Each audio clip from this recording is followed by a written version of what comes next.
Hello everybody, time for today's part of the Horrid Henry story that we started yesterday. Now I wasn't sure about Horrid Henry's poem, although I did quite enjoy it, which I probably shouldn't have done. But anyway, he's written the poem. Mr. Nurden is not happy and has sent them all out to lunch.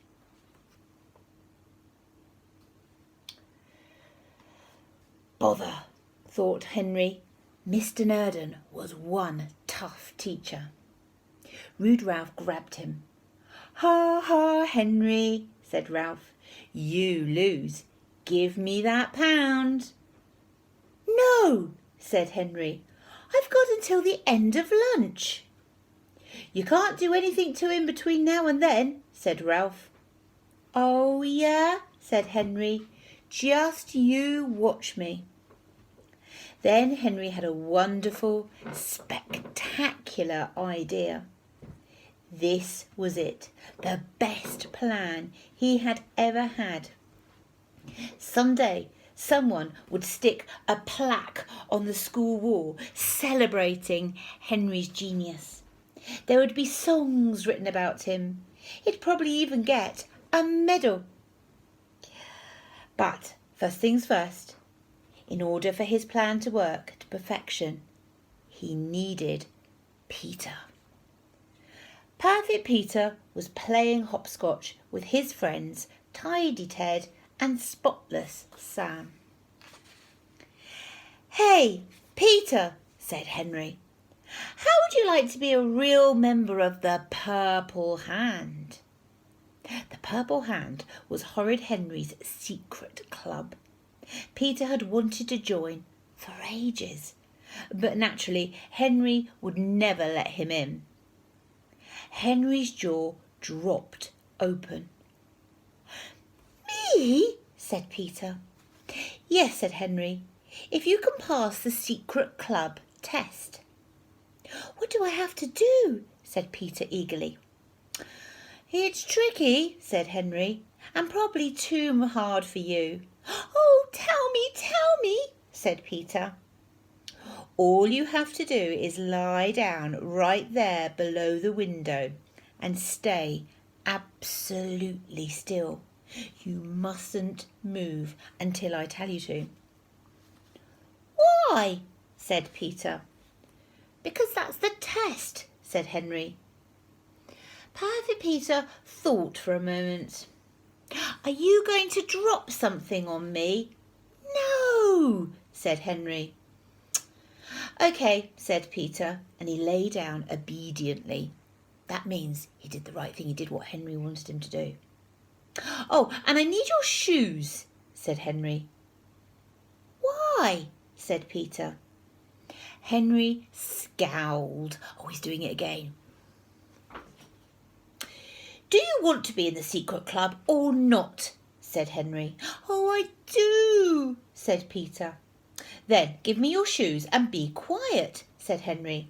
I'll be checking on you. If I see you moving one little bit, you can't be in my club. Peter gave Henry his trainers and then lay as still as a statue. Horrid Henry grabbed the shoes and then dashed up the stairs to his classroom. It was empty. Good.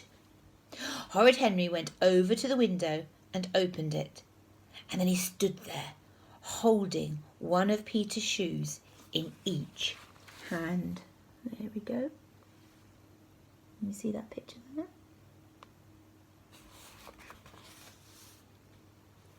Henry waited until he heard Mr. Nurden's footsteps.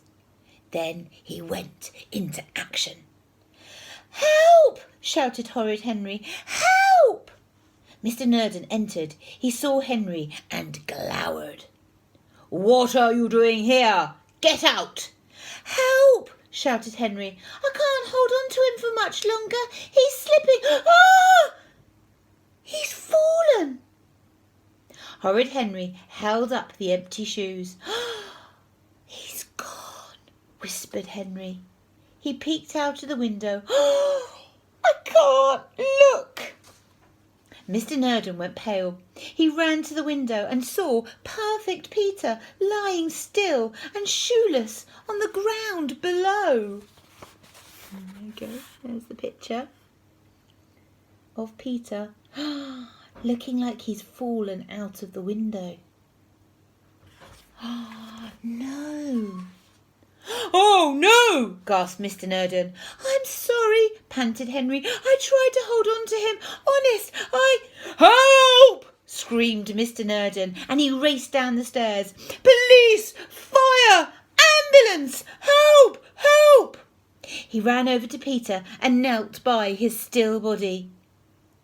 "Can I get up now, Henry?" said Perfect Peter. "What?" gasped Mr. Nurden. "What did you say?" And then the terrible truth dawned. He, Ninius Nurden, had been tricked.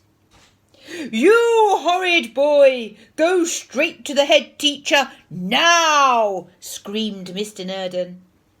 Perfect Peter jumped to his feet. But, spluttered Perfect Peter.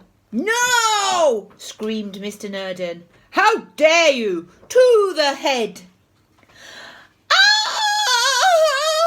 screamed Perfect Peter, and he slunk off to the head's office weeping. That's like crying. Mr. Nurden turned to race up the stairs to grab Henry. "I'll get you, Henry!" he screamed. His face was white and he looked as if he was going to faint. "Oh, help!" squeaked Mr. Nurden. And then he fainted. There he is, falling down. Splat. Chunk, thunk, thud. Nee-noo, nee-noo, nee-noo. When the ambulance arrived, the only person lying on the ground was Mr. Nurden. They scooped him up onto a stretcher and took him away. The perfect end to a perfect day, thought Horrid Henry, throwing his new football in the air. Peter was sent home in disgrace. Mr. Nurden gone for good.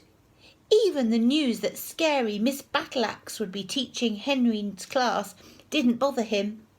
After all, tomorrow was another day.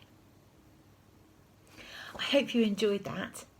We may have another story from Horrid Henry tomorrow. Take care.